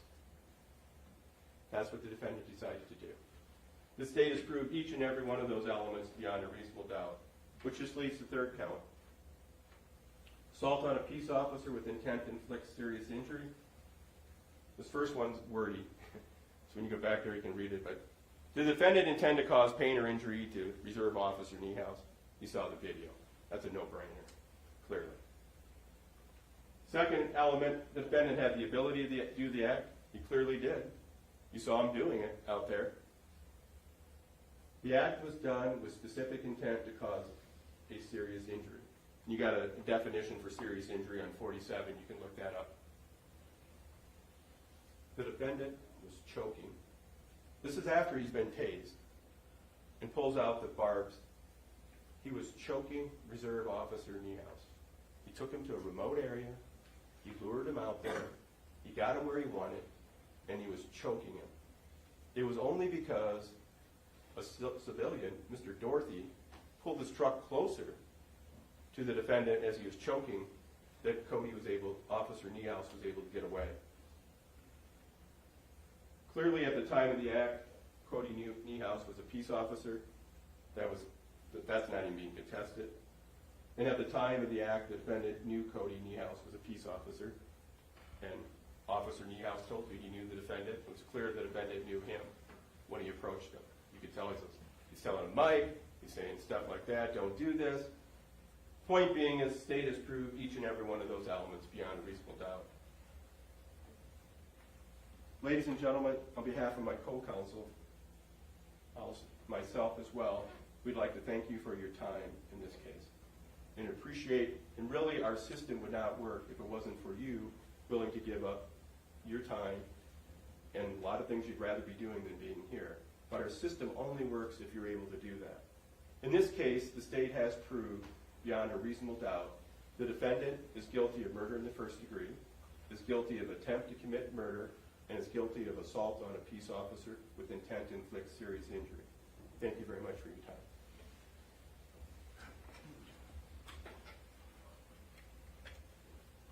Okay. Similar to the beginning of the state's closing, I'll ask the jury if they want to take a quick recess. Anyone needs to. Otherwise, we will proceed. I should ask counsel the same. Anyone need to take a recess? I'm fine, Judge. All right, not seeing any request to do so. Mr. Hawbaker? Thank you, Your Honor. May it please the court, counsel.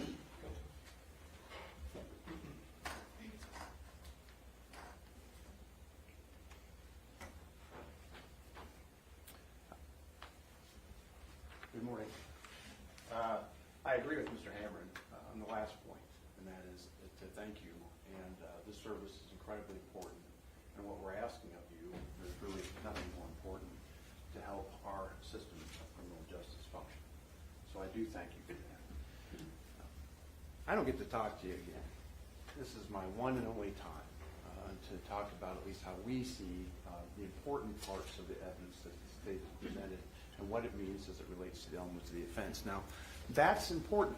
If you remember, during jury selection, and we've heard it throughout the case, and the reason that I only get to talk this one time is because I have zero burden of proof.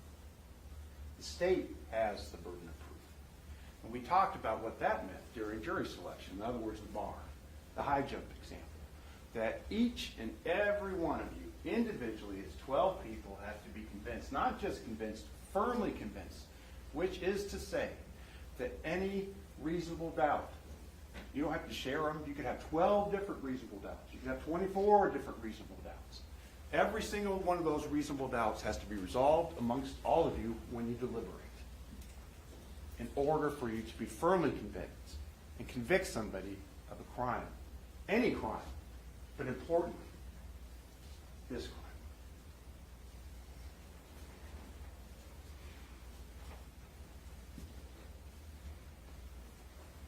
There's no doubt that this was senseless and tragic. There's no argument there. But not every senseless and tragic death in the state of Iowa is murder. You have been given a marshalling instruction that includes a litany of the types of offenses that an individual could get convicted of with a fact pattern like this. Death is involved, yes. The key question is, was it murder? Murder is arguably the most serious crime that can be committed in Iowa. Murder has the most unique elements, as Mr. Hamron was talking about. The easy ones in this case are simple, an act that causes the death. The hard ones, the two hard ones, are the ones that make murder special, either in the first degree or second degree. First one is malice and forethought. And then for first degree murder, it's premeditation. Not only are those important words included in the marshalling instruction, the elements of what the state needs to prove to establish somebody's guilty of murder, it's defined for you time and time again. Malice of forethought is defined for you. You have the instruction that says to deliberate is to weigh in one's mind, to consider, to contemplate, or to reflect. To premeditate is to think or ponder on a matter before acting. In contrast, quick, reactive actions are not premeditated. Quick reactions to a circumstance you did not anticipate is not deliberated upon. There's no time to reflect, no time to ponder. And those types of actions remove it from the more serious crime, the most serious crime of murder, into the areas of manslaughter and types of assaults. That's why Iowa law gives you that long list of alternatives if the state has failed to prove those key elements before 12 people can reach an agreement to convict somebody of the crime of murder.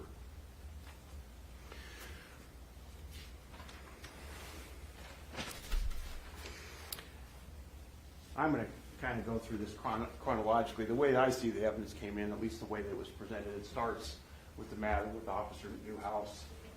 In the middle, there's the first shooting that's dealing with Sergeant Smith. And at the end, you have the act related to the Bearcat. basically 3 different acts, which is why the state charged it in 3 different ways. There's no question that the assault, and we'll give you that, on Officer Niehaus was senseless, stupid, shouldn't have happened. But the key in this case is understanding the concepts of time and opportunity. It's been referred to as a standoff. The beginning starts with the events with Officer Niehaus. It ends several hours later. There's no question from that video that you're seeing that Mr. Lang had the time and the opportunity, even with Mr. Dorothy there, to seriously harm Cody Niehaus if he wanted to, but he didn't. It's just an assault. He had the time and the opportunity. And the deputy shows up, and he goes home. Mr. Lang goes home. And says time and time again, get out of my house, later that evening. But we know from Deputy Broom, because he guesstimated, that he was there about an hour and a half before the first shooting. An hour and a half. Now remember, the videos, you saw it, the State's Exhibit 19. Mr. Hammerin put it up there. You can see people milling around the house. Mr. Frost knocking on the front door. People walking by the windows. It wasn't until the first shot that there was a concern about being in harm's way that way. Because if Mr. Lang wanted to, during that hour and a half, he could have shot out a door, he could have shot out a window at any one of those law enforcement officers around it. But he didn't. He had the time and opportunity. You do use your common sense. You do look at the circumstances to determine what's going on in somebody's head. And during that time, he took no offensive action towards any law enforcement. The key video in this is when they eventually breach the basement. Now remember, at this point, an hour and a half has gone by. Several law enforcement officers have staged themselves around the house. All of them are. And now several more are going to go into Mr. Lang's house. All of them armed. He has not said a word during this time and has not taken an action towards any law enforcement. It is not until they are staged at that door to the kitchen and the kitchen door starts to open that a shot rang out. Before that, that dog was barking. You heard it, folks. That is not a quiet dog, okay? Yes, people will be aware of it. Yes, it's intended to scare people and to make people aware that that dog is there. And those officers went down into the basement. No shot through the door. No attempt to open the kitchen door by Mr. Lang to shoot them as they're going down the stairs. Again, no offensive action. The only time that shot rings out, those shots ring out for Sergeant Smith, is when the door is open. And then there's a delay. And during that delay, Sergeant Smith is saying gun, gun, but he goes from low and ready, as it was described, to the prone shooting position. And that's when the shot rang out. Mr. Lang, at that point, had been told time and time again, come out or we're sending the dog in. Come out or my dog will bite you. When that door is open, instead of being faced with a canine coming into the kitchen, he's faced with a long gun, a rifle of a state trooper pointed at him. That's when the shot rang out. Pondering, premeditation, reflection, no. Evil, hatred, reflection, no. A spontaneous act, a reaction to a circumstance he did not anticipate, because it wasn't a dog. It's the most serious thing you can do to an individual, and that's point a gun at them. That is not murder in the first degree. Just the 2 shots. We're well aware from the evidence that came in, you can see the shotgun shells, the criminalist came up and talked about everything that was collected. We're well aware that Mr. Lang was capable of firing much more. But he didn't. He had the time and opportunity to do so Because what did Officer Capel and Officer Barnes say? That when they were trapped then, after Sergeant Smith was shot, and they were in the fatal funnel, because they had nowhere to hide, and it would have been easy for Mr. Lang to turn around in that staircase and shoot at them. As a matter of fact, Officer Capel said that he looked at him with the gun. It would take mere seconds to rechamber a shotgun shell and have shot down that stairwell, but he did not, because he had time to think and ponder at that point. And so he didn't. And then, according to Officer Capel, another roughly 2.5 hours go by. Another 2.5 hours, all total roughly 4 hours. But another 2.5 hours, and that's where you hear the language. I'm not going to make excuses for that language, but it was all talk. Again, he didn't shoot again at any officer. He just wanted them out of the house. Out of the house. Some colorful language, yes, but out of the house. Finally, the negotiator comes by, and Officer Williams is there, and initiated contact with Mr. Lang.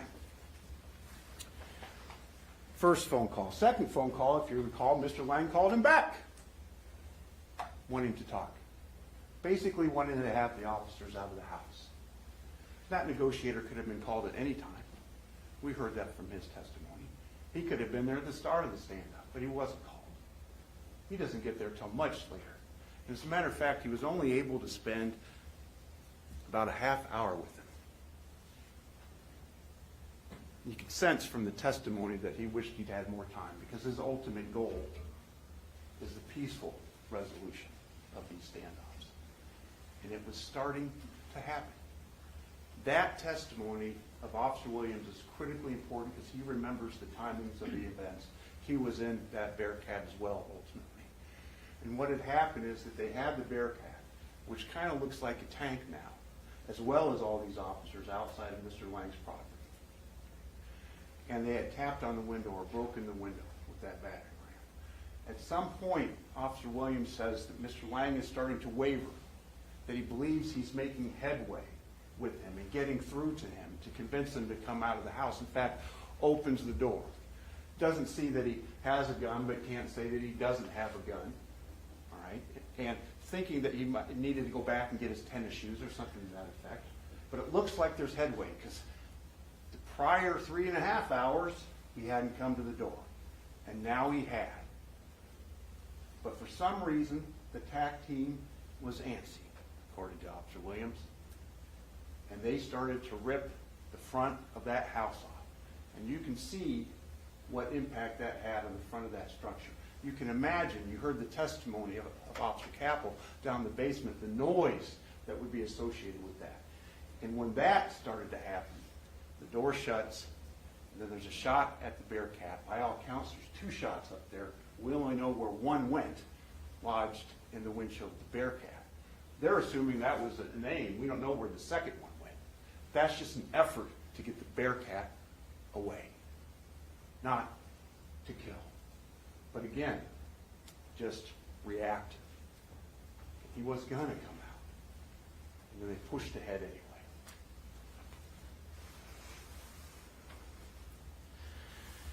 It's easy to attempt to rush to a judgment and to say, well, if you just assume these certain acts without considering the context. All right? But that's not what the law requires of you. Just as much as first-degree murder requires deliberate, premeditate, the ability to ponder, you are going to be asked to deliberate, reflect, think upon those specific instances, those specific moments that led to those 4 shots over that nearly 4-hour period. And when you do, and when you take that time, we would ask that you return the verdict that the law and the facts of this case require. Not guilty of first-degree murder. Not guilty of attempted murder. And guilty of assault. At best, it's a form of manslaughter for the state, but they have not reached the threshold where you can convict somebody of any crime that involves the word murder. Thank you.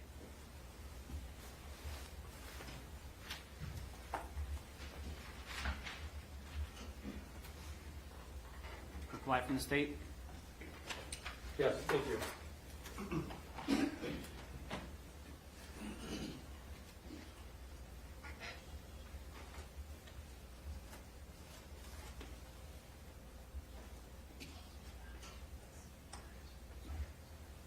May it please the court, counsel. Ladies and gentlemen, the state would disagree with what Mr. Hawbaker just said. Actually, it's insulting, but this is an assault. This is so far from an assault and a manslaughter. If this isn't a murder case, I don't know what is. Because look at the evidence, and let's go through Mr. Hawbaker said. Consider the evidence using your common sense. We know you'll do that. If you have any conflicts in the testimony, you can reconcile them. Accept the evidence you find more believable. Premeditate. Interesting, on premeditation and deliberation, Mr. Hawbaker said, you know, defendant just didn't have time to deliberate and premeditate while he was in the kitchen for how long? And frankly, the argument is, folks, he didn't shoot anybody outside for an hour and a half. You know why? Because they're not in his house. What did he say over and over in this, when you heard him saying stuff? Get out of my house. So when they entered his house, now he has time to consider, time to reflect, and ask yourselves, why is he sitting in the kitchen with a loaded shotgun? If he's not trying to harm anybody, why does he need a shotgun at all? Why is he sitting in the kitchen in the dark? Because it gives him an advantage. They don't know where he is. He had plenty of time to reflect. Did you hear any testimony when they entered the house, when they were Sergeant Smith and his team, before they went down the basement, did you hear any testimony about the defendant loading up the shotgun? No. It was only later when they were trapped in the basement he was loading it up. What begs the question? They're in his house. If he's not trying to do any harm to them, he has no idea if they have a weapon. He can't see them. They're in the garage. But he has a loaded shotgun. And not a loaded shotgun with just one, it wasn't bird shot. He put in slugs. So ask yourselves, did he have time to think or ponder before acting? Absolutely. He had a lot of time to think. He had a lot of time to ponder. And he's making that decision. When they open that kitchen door, which they did, either somebody's coming in, and if they do, he's going to shoot them. And unfortunately for Sergeant Smith, he was the one in the line of fire.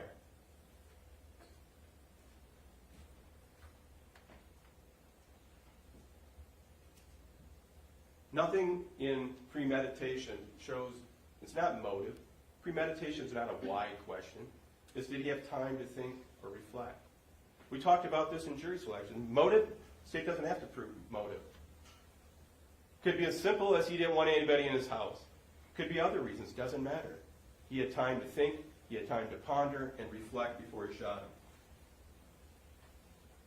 We talked about you can use the inference, he used a dangerous weapon. This is clearly premeditation. He's waiting in the dark. He's not in the kitchen with the light on, so when they open the door, he's saying, hey, get out of here. I don't want you in here.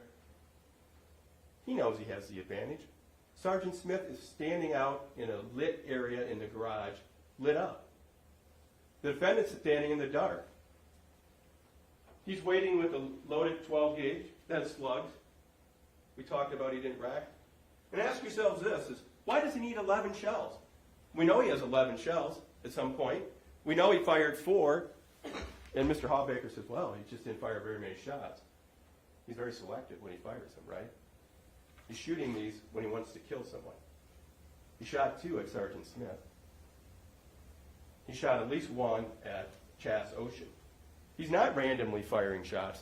When Sergeant Smith came in the kitchen, did he say, when he saw Sergeant Smith there, did he say, drop your gun, I got a weapon, he's standing back? No. He walked to that door with a gun loaded and pointed at Sergeant Smith. He's the one that had the advantage. And he took that advantage, took advantage of it. He, specific intent to kill. State's Exhibit 5. You got the shotgun.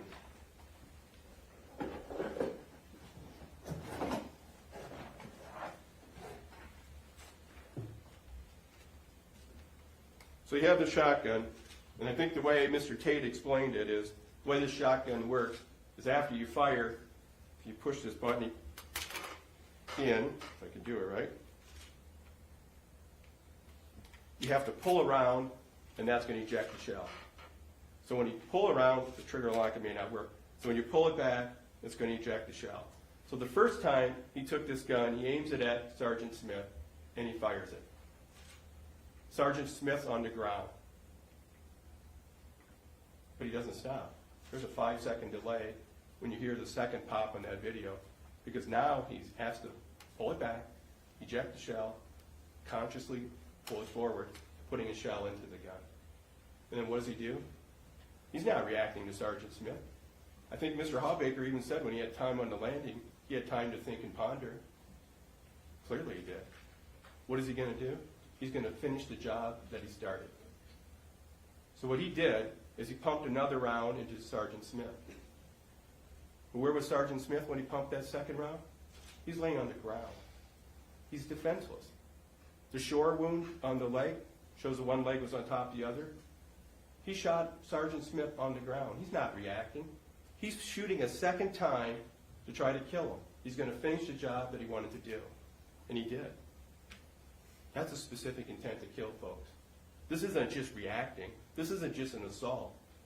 And then he's not done with that. You know, Mr. Hawbaker says, well, he could have easily shot Deputy Capel in the steps. Well, guess what? Deputy Capel had his gun out at this point, and he's ready to fire his 2 rounds back. So the defendant has to retreat, and that's what he did.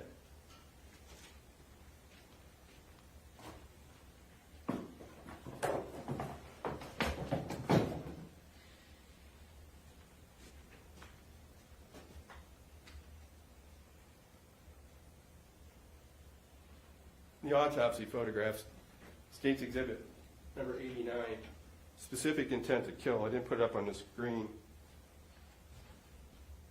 First one's 88, I guess. And you're going to have these photos. They're brutal to look at. That's a specific intent to kill. You have the shore wound. You have State's Exhibit 89. This is where the shot was entered his calf but blew out his thigh. Also a fatal wound. And then the shore wound in State's Exhibit 90. You'll have a chance to see that, which shows clearly his leg was on the ground on top of his other leg.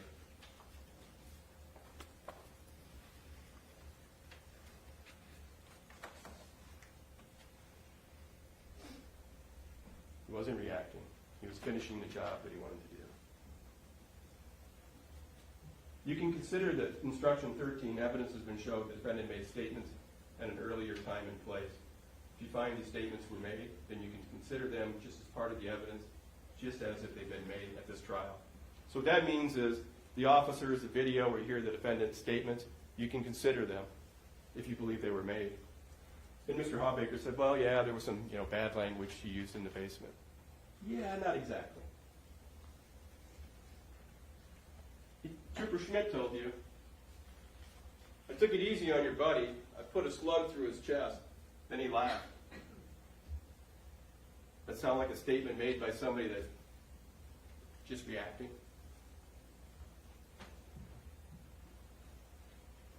Officer Anderson heard the defendant say, I will kill you like I killed your buddy. Like I killed your buddy. That's just a statement? Just reacting? Trooper Capel heard the defendant say, when the sun comes up, I'm killing every MFer in this shithole. That's not a statement of a person just reacting. That's a statement, these statements are made by someone who intentionally killed Sergeant Smith and was more than willing to try to kill another officer, which he did. He tried to kill Chas Ocean. Malice of Forethought, Mr. Hawbaker said there's no evidence of hatred or evil. The only problem is he left one out. Unlawful purpose. Is there a lawful purpose for the defendant to shoot Sergeant Smith in the chest? Is there a lawful purpose for to shoot him in the leg when he's down on the ground and defenseless? Of course not. That, folks, is a fixed purpose or design to do some physical harm to another, which exists before the act is committed. And you've seen the photographs, the autopsy photographs. That's malice aforethought. This isn't an assault. This isn't a manslaughter. This is clearly a murder case. And it doesn't have to exist for any length of time. It can be inferred. Before I get to whose fault is it, I just want to make sure I clarify if there's any other things that Mr. Hawbaker brought up.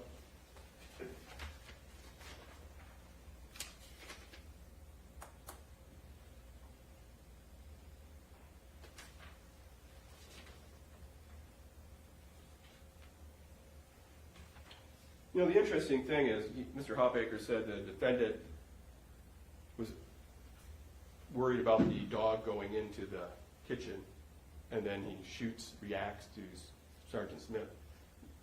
Use your own memory from watching the video. They announce their presence, and nothing happens. There's a time delay. They keep announcing. And Deputy Capel says, we're going to send the dog in. He's going to bite you if you don't come forward. Defendant knew at this point they're coming in his house. And that's what he was trying to prevent. So at that point, he knew what he wanted to do. Because he could have walked over there, had his hands up. He could have fired a warning shot to say, get out of my house. But he didn't do any of that. He went out there with a specific intent, specific purpose, and that was to shoot the officer who was standing there, who happened to be Sergeant Smith.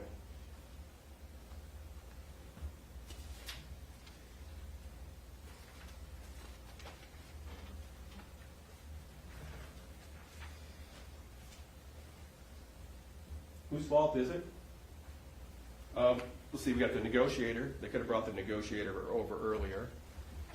Law enforcement, apparently, they maybe could have sent the dog in and just stayed outside, even though the Deputy Capel said that's not how they do it.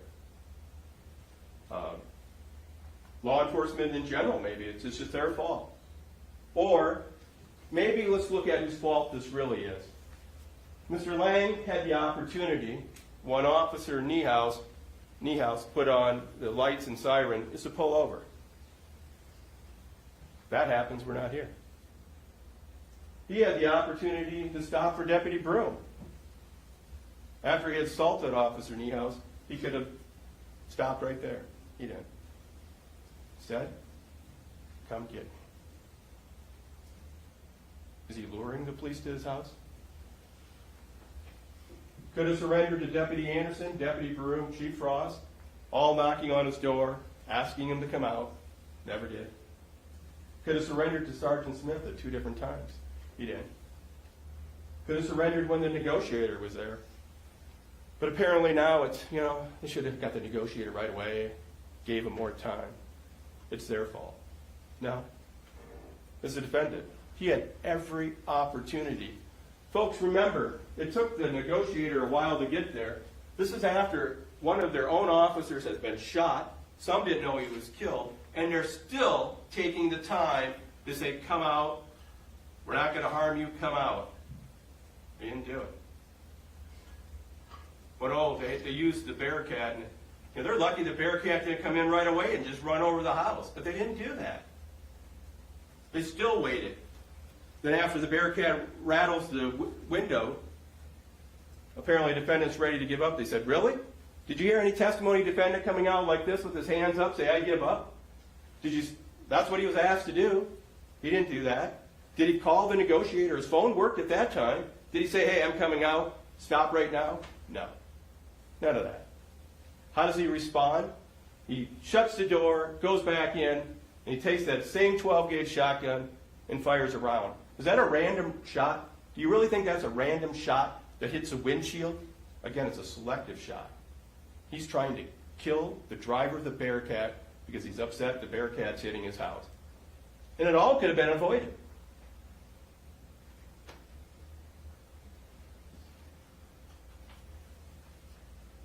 Clearly, the state has proved this case isn't a manslaughter. It's not an assault. It's murder in the first degree.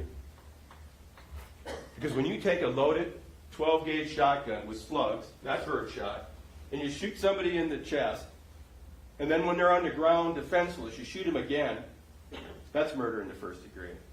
That's what it is. He had time to reflect, time to think, time to consider.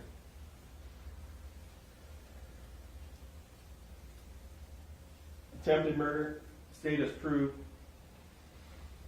each and every one of those elements. Again, why shoot at the windshield? It's not a luck shot. It's not a warning shot. A warning shot's in the air, folks. You don't shoot somebody in the windshield where the driver is right at their head and say, that was just a warning shot. There it is. You have the slug. You can look at it. Chass Ocean's head is right behind where that, fortunately, was an armored vehicle. State's Instruction 51 on count 3, it appears that the issue that the defense has with this one is the act was done with specific intent to cause serious injury. It really wasn't a serious injury. Mr. Hawbaker said it's an assault. He had other opportunity to cause a serious injury. Remember the testimony of Officer Niehaus? He's telling you, first of all, he's being choked from behind, and he had trouble breathing. State's recollection, he said he thought he was going to die. And that's when Mr. Dorothy took his truck and went closer, so he was able to stop him. Was choking horseplay? Is that what that is? It was just horseplay. He was just having horseplay. And remember, the choking happened after he pulls the taser barbs out of him.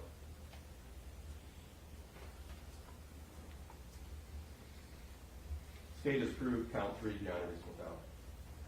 Last photographs, Sergeant James Smith, State's Exhibit 17. Mr. Hawbaker said this is a senseless killing, which we agree with. Says a tragic killing. We don't agree with that.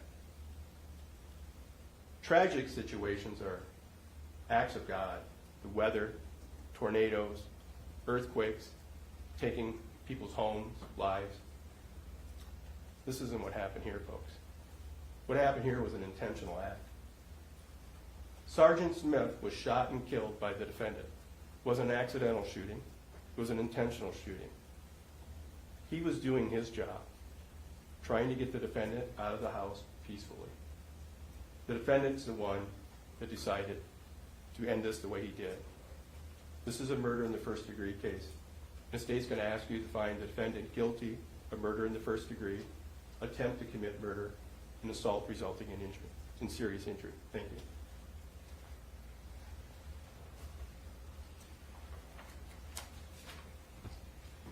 All right, ladies and gentlemen, you're now going to retire for your deliberations. You're going to be kept together under the control of our court attendant until you agree on a verdict or you're otherwise discharged by the court. The court attendant will be sworn not to allow any communication to be made to you during your deliberations. Additionally, she's not allowed to make any communication to you except to ask if you've agreed upon your verdict or otherwise ordered by the court. The court attendant is also sworn not to allow you to communicate your state of deliberations to any person or the verdict itself before it's actually rendered here in open court. So we'll send you back to the room. Back there, we'll identify who the two alternates are. Those two alternates will be excused at that time. I need to advise you that once those two alternates leave, then you will, the admonition that you've been under will change completely at that point then. You will be allowed to discuss this case during your deliberations with one another. There's a little bit of a caveat there. Again, you can't begin that until those two alternates have left. You have to do that when all 12 of you are present. So if you take a break throughout the course of the day, just step out of the room, go out and have some fresh air, and you come back in. 6 of you can't have a private conversation about the case out on the campus of the courthouse here, while the other 6 of you remain in the jury room deliberating. If someone steps out to use the restroom, the other 11 of you have to wait till that juror returns to again commence with your deliberations. You're going to be provided the written set of instructions. You have your copies. Feel free to mark on those, make any notations, whatever you wish upon those. The court attendant will be bringing in the original set.